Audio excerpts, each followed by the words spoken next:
Hello दोस्तों, आज हम बात करेंगे 2024 में रिलीज हुई फिल्म बैग ऑफ लाइस के बारे में। जो है तो एक सिंपल सी मूवी, पर इसके सस्पेंस की वजह से आपको रोमांच से भर देने वाली है। तो इस कहानी की शुरुआत में मैथ्यू नाम के एक आदमी से मिलते हैं हम, जो एक साउंड आर्टिस्ट है जिसकी वाइफ क्लेयर है, जिसको कैंसर है। मेडिकल तौर पर अब उसका इलाज नहीं किया जा सकता क्योंकि वो कैंसर के लास्ट स्टेज पर है। क्लेयर ये बात अच्छे से जानती है और हिम्मत हार चुकी थी, इसलिए उसने अपना इलाज तक करवाना छोड़ दिया था। एक दिन क्लेयर की नर्स क्लेयर का ब्लड सैंपल लेने उसके घर आती है, पर क्लेयर ने अपना ब्लड सैंपल देने से साफ इनकार कर दिया। पर फिर मैथ्यू के कहने पर उसे अपना ब्लड सैंपल देना ही पड़ा। पर जैसे ही नर्स ब्लड सैंपल लेने जाती है तो मैथ्यू का कजिन उससे बातों में उलझा लेता है। उसी समय मैथ्यू वो ब्लड सैंपल्स नर्स से चुरा लेता है। आखिर वो ऐसा क्यों करता है, ये बात हम आगे जानने वाले हैं। नर्स के वहां से जाने के बाद हैरी मैथ्यू से पूछता है, आखिर तुम इस ब्लड का क्या करोगे? तो मैथ्यू बताता है, मैं दूसरे डॉक्टर से कंसल्ट करना चाहता हूँ। इसके कुछ दिनों बाद मैथ्यू एल नाम के एक आदमी से मिलता है। वो मैथ्यू को एक रिचुअल के बारे में बताने वाला था जिससे क्लेयर को ठीक किया जा सके। फिर एक दिन अचानक से ये दोनों एक बहुत ही भारी बोरे को मैथ्यू के घर के अंदर ले आते हैं। फिर एल कहता है कि इसे ऐसी एक जगह पर रखो जहाँ पर कोई ना आता हो, इसलिए मैथ्यू बोरे को संभल के घर के बेसमेंट में रख देता है। फिर एल मैथ्यू को रिचुअल का स्टेप बताता है और कहता है, तुम्हें एक कैंडल लेनी है, उसे जलने के बाद तुम क्लेयर के ब्लड को उस बोरे के ऊपर डाल देना, फिर अपनी विश मांगना। याद रहे कि विश मांगने के बाद उस बोरे की ओर देखना तक नहीं है तुम्हें, और ना ही उसे छूना है। और ये भी याद रखना कि जिस कमरे में ये बोरी होगी तुम्हें वहां पर भूल से भी नहीं जाना है। तुम उल्टे कदम वहां से आ जाना, फिर बोरी अपना कमाल दिखाएगी। फिर एल कहता है इसके बारे में और तुम धीरे धीरे खुद ही जान जाओगे, और कुछ समय तक तुम्हारे घर में उलट पुलट चीजें होती रहेंगी, तुम्हें उन चीजों को सहना होगा। ये कहने के बाद एल वहां से चला जाता है। फिर अगले सीन में हम देखते हैं कि रात में एल के कहने के मुताबिक उसने कैंडल जलाई, अपनी वाइफ क्लेयर का ब्लड उस बोरी पर डाला और विश मांगकर उल्टे कदम वहां से लौटने लगा। तभी दरवाजा बंद करते टाइम गलती से उसका लाइटर उस कमरे में चला जाता है। उस लाइटर को लाने के लिए मैथ्यू को वो दरवाजा खोलना पड़ा। इसी के साथ रिचुअल का एक अहम रूल टूट जाता है। साथ ही साथ उसकी नजर उस बोरे पर भी पड़ जाती है। वो उस हिलते हुए बोरे को देखकर डर जाता है, पर उसी समय वो इसको इग्नोर करते हुए वहां से चला जाता है। फिर हम देखते हैं कि मैथ्यू अपने कजिन के साथ कुछ बातें कर रहा था कि अचानक उसे क्लेयर के चीखने की आवाजें सुनाई देती है। वो जल्दी से ऊपर कमरे में जाता है तो वो देखता है कि क्लेयर सो रही थी। तो उसने सोचा कि ये शायद उसका वहम होगा। अब अगले दिन फिर से वो आवाजें सुनाई देती है उसे। इस बार वो बुरी तरह से डर जाता है। फिर रात को अचानक उसकी नींद खुल जाती है, उसे कुछ आवाजें सुनाई देती है। ये आवाज उसे फिर से क्लेयर की ही लगती है। ऐसा लग रहा था जैसे क्लेयर कह रही हो, ये कैंसर मुझे क्यों हुआ, कैंसर तो मैथ्यू को होना चाहिए था। ये सुनकर मैथ्यू गुस्से में आ जाता है और मैथ्यू क्लेयर के रूम की ओर जाने लगता है। वहां पहुंचकर मैथ्यू देखता है कि क्लेयर तो सो रही थी। इससे ये समझ में आ रहा था कि बोरी के अंदर जो पावर्स थी शायद ये वही कर रहा है। अगले दिन कजिन उसके घर आता है और वहां पर गोल्फ खेलने लगता है। खेलते हुए गलती से उसकी बॉल उस कमरे में चला जाता है। जब मैथ्यू का कजिन वहां जाने लगता है तो मैथ्यू उसे रोक देता है और उसे यहाँ खेलने से साफ मना कर देता है। लेकिन मैथ्यू के वहां से जाने के बाद उसका कजिन उस रूम को खोल देता है और वहां उस बोरे को भी देख लेता है। इसके कुछ टाइम बाद हैरी मैथ्यू को उस बोरे के बारे में पूछता है। इससे मैथ्यू उस पर गुस्सा होने लगता है, बोलता है, तुमने आखिर वो कमरा खोला तो खोला क्यों भाई, तुम्हें वहां जाना नहीं चाहिए था। फिर हैरी के बार बार पूछने के बावजूद भी मैथ्यू उसे कुछ भी नहीं बताता, बस कहता है कि वो अपनी वाइफ को ठीक करना चाहता है। बस ऐसे ही वक्त गुजरता रहता है और मैथ्यू के साथ अजीबोगरीब चीजें होने लगती है, पर वो आम बन चुकी थी उसके लिए। अब उसे एक लड़की भी नजर आने लगी थी जिसके हथेली पर काला निशान बना होता है। एक दिन उसे एक पार्सल आता है और ये पार्सल क्लेयर नहीं मंगवाया था। जैसे ही मैथ्यू पार्सल को खोलता है तो उसे उसमें क्लेयर का कटा हुआ सिर मिलता है। ये देखकर वो डर जाता है और इस बॉक्स को फेंक देता है और चीखने लगता है। आवाज सुनकर क्लेयर भी वहां पर पहुंच जाती है और उस बॉक्स को उठाते हुए दिखाती है, इसमें तो सिर्फ विग है। तो अपनी हालत से मैथ्यू को भी डर लगने लगा था। वो इन सब चीजों के बारे में एल से कांटेक्ट करने की कोशिश करता है, लेकिन एल उसका फोन रिसीव नहीं करता। अगले दिन हमें दिखाया जाता है कि क्लेयर की तबीयत में काफी सुधार आ रहा होता है, जैसे कि वो बोरा अपना काम करने लगा था। वो खुद से किचन में आती है। ये देखकर मैथ्यू बहुत खुश होता है।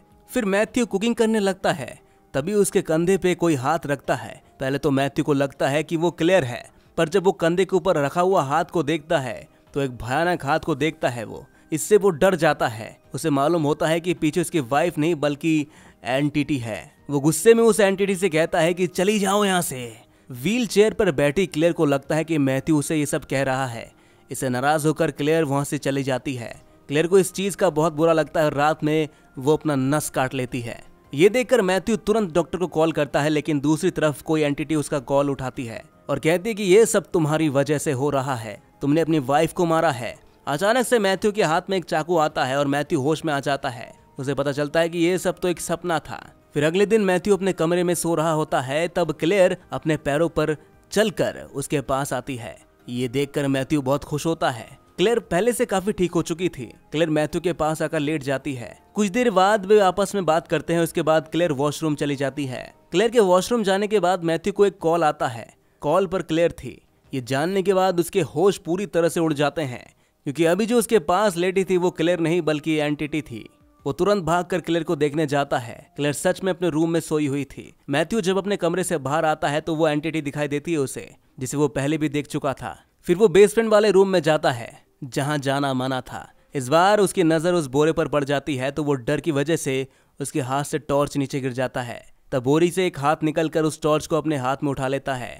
इससे डरते हुए मैथ्यू कहता है कि चली जाओ यहाँ से, चली जाओ। वो हाथ फिर बोरे के अंदर वापस चला जाता है, मानो वो भी उसका कहना मान रही हो। मैथ्यू अब रूम को लॉक भी कर देता है, लेकिन फिर भी उससे कुछ आवाजें सुनाई देती है, मानो वो कह रही हो प्लीज मुझे जाने दो।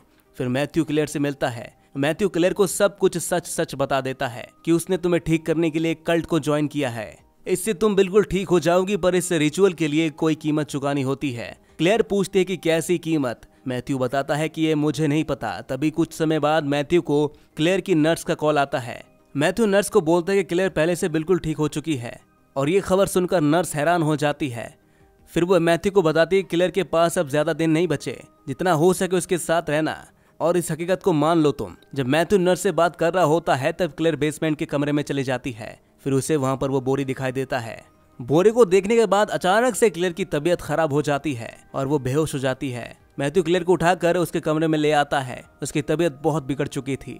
मैथ्यू क्लेयर को ऐसे नहीं देख सकता था। वो सोचता है कि अब बस हो गया, उस बोरे को उठाकर बाहर फेंकना ही चाहिए अभी। जब उस बोरे को फेंकने के लिए जाता है तो उसे महसूस होता है कि बोरा तो पहले से काफी ज्यादा भारी हो चुका है।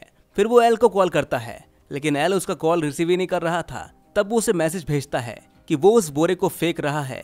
इसके साथ ही वो रिचुअल के एक और रूल को भी तोड़ देगा। अब अगले सीन में लैपटॉप पर मैथ्यू अपना काम करने के लिए बैठता है तो एकदम से उसके लैपटॉप पे भयानक तस्वीरें आने लगती है, जिसे देखकर मैथ्यू काफी डर जाता है। फिर वो तय करता है कि पूरी तरह पागल होने से पहले उसे एल को ढूंढना पड़ेगा। फिर वो उसी बार में जाता है जहाँ पहली बार उसे एल मिला था। वहाँ उसकी एक दोस्त काम करती है। वो उसके जरिए एल का घर का पता लगा लेता है। फिर बिना वक्त गवाए वो एल के घर जाता है। वो वहां पर पहुंचकर दरवाजे को नॉक करता है। दरवाजा एक लड़की खोलती है। मैथ्यू देखकर हैरान हो जाता है, क्योंकि ये वही लड़की थी जो उसे हमेशा उसके घर में दिखाई देती थी और जिसके हाथों पर काला निशान भी था। लड़की से बात करने पर पता चलता है कि ये एल की बेटी है। इसके बाद वो एल को बुलाकर लाती है। एल के आने पर उसकी बेटी उसे कहती है कि ये सब चीजों को एक्सेप्ट करना होगा, और ये कहकर वो अंदर चली जाती है। अब एल मैथ्यू के पास आता है और पूछता है कि कहीं तुमने रिचुअल का कोई रूल तो नहीं तोड़ दिया। फिर एल उसे बताता है कि इस रिचुअल के अंदर कई एंटिटीज हैं, ये सब तुम्हें डराएंगी और ये बात मैंने तुम्हें पहले ही बता दिया था। तुम्हें इसके आगे और भी बहुत कुछ बर्दाश्त करना पड़ेगा। तब एल मैथ्यू को बोरे की कहानी बताता है कि इस बोरे में मौजूद एंटिटी किसी को ठीक नहीं करती, बल्कि उसका एक रिप्लेसमेंट देता है। मैथ्यू को समझाने के लिए एल बताता है तुमने ये जो देखा है असल में वो मेरी बेटी नहीं, बल्कि वो तो पहले ही मर चुकी है, और मेरे साथ जो रहती है वो कोई और है। अब ये तुम्हारे साथ होगा। एंटिटी विश को पूरा करने के लिए उस विश की ही कुर्बानी ले लेती है। एल भी अपनी बेटी को ठीक करना चाहता था, लेकिन उस एंटिटी ने उसकी बेटी की जान ले ली और ये रिप्लेसमेंट उसे दे दिया। मैथ्यू एल से पूछता है कि आपकी बेटी कहाँ है। एल उसे बेसमेंट में ले जाता है, जहाँ वो देखता है कि असल में एल की बेटी उल्टियां कर रही थी, वो भी काले रंग की। उसका मुंह बहुत ही डरावना दिख रहा था। इसके बाद मैथ्यू अपने घर चला जाता है। वो वहां पर अपने कजिन को देखता है। वो फौरन अंदर चला जाता है। अपने कजिन से वो कहता है कि मैं क्लेयर को हॉस्पिटल लेकर जा रहा हूँ। इसके बाद जब वो क्लेयर को लेने के लिए रूम में जाता है तो उसे पता चलता है कि क्लेयर मर चुकी है। उसकी मौत मैथ्यू को बुरी तरह से तोड़ देती है। घंटों वो यहाँ बैठकर रोने लगता है। उसके कजिन को उसके लिए काफी बुरा लग रहा था।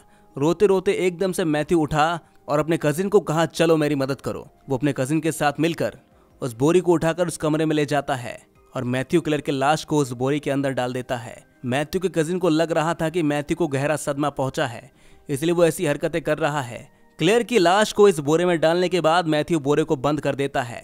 मैथ्यू का कजिन उसे इस कमरे से बाहर लाकर कमरा लॉक कर देता है, क्योंकि उसे लग रहा था कि अब मैथ्यू इस लाश के साथ कुछ और भी बुरा कर सकता है। फिर हैरी वहां से चला जाता है। फिर कुछ टाइम बाद मैथ्यू को फोन करता है और फोन करके बोलता है कि खबरदार, अगर तुम कमरे में गए तो मैं खुद वहां पर आऊंगा और क्लेयर की डेड बॉडी को बाहर लेकर जाऊंगा। फिर कुछ टाइम बाद वो मैथ्यू के घर आता है और जैसे ही वो कमरे के अंदर गया तो देखा कि अब उस बोरे के अंदर से खतरनाक एंटिटी बाहर निकलती है। अपनी बड़े बड़े हाथों से हैरी पर हमला कर देती है। वो बुरी हालत में मैथ्यू का कजन कमरे से बाहर निकलता है, जिसको देखकर मैथ्यू भी शॉक्ड था। फिर एंटिटी का डरावना हाथ दिखाया जाता है। फिर एकदम से एंटिटी उस पर हमला कर देती है। तब वहां पर एंटिटी मैथ्यू के मुंह पर काली रंग की उल्टियां करती है। मैथ्यू के घर पर इस टाइम में क्लेयर की तबीयत को देखने के लिए नर्स आई हुई थी। मैथ्यू जाकर दरवाजा खोलता है और हैरानी की बात तो ये थी कि मैथ्यू बिल्कुल ठीक था। अभी कुछ टाइम पहले जो एंटिटी उस पर उल्टियां कर रही थी, अब उसका कोई भी सबूत उसके साथ नहीं था। वो इस नर्स के साथ भी ऐसे एक्ट करता है जैसे कुछ भी ना हुआ हो। जैसे ही वो नर्स को अंदर लेकर आता है और नर्स क्लेयर के बारे में पूछती है तो उसे कहता है कि जाओ जाकर कमरे में देख लो। ये सब मैथ्यू ने जानबूझ के किया था। मैथ्यू जानता था कि क्लेयर के कमरे में अभी भी वो एंटिटी थी और नर्स के अंदर जाते ही वो एंटिटी उसको मार देगी और फिर उसे उठाकर बोरी में डाल देती है। इस नर्स की कुर्बानी के बदले वो एंटिटी मैथ्यू को क्लेयर को जिंदा कर देती है। असल में उसने क्लेयर को जिंदा नहीं किया था, बस क्लेयर की बॉडी को जिंदा किया था, लेकिन उसकी बॉडी के अंदर कोई और ही था जो पूरी जिंदगी अब मैथ्यू के साथ ही रहने वाली थी। अब इस रिचुअल का एक हिस्सा था जो मैथ्यू को अभी भी पूरा करना था। उसे अपनी विश पूरी करने के बाद ये बोरी किसी और को देना था, बिल्कुल ऐसे ही जैसे एल ने उसे दी थी। इसके लिए वो बाहर अपने एक दोस्त को मिलता है और उसकी मॉम बहुत ज्यादा बीमार थी। वो उस लड़की को अपने बातों में लगा लेता है और कहता है कि तुम इस रिचुअल को फॉलो करो और इससे तुम्हारी मॉम बिल्कुल ठीक हो जाएगी। वो लड़की भी उसकी बात को मान लेती है और वो माने भी क्यों ना, क्योंकि उसके सामने कोई दूसरा रास्ता नहीं था। हालांकि वो मैथ्यू की हकीकत नहीं जानती। मैथ्यू की बातों में आकर वो इस बोरी को अपने घर ले आती है।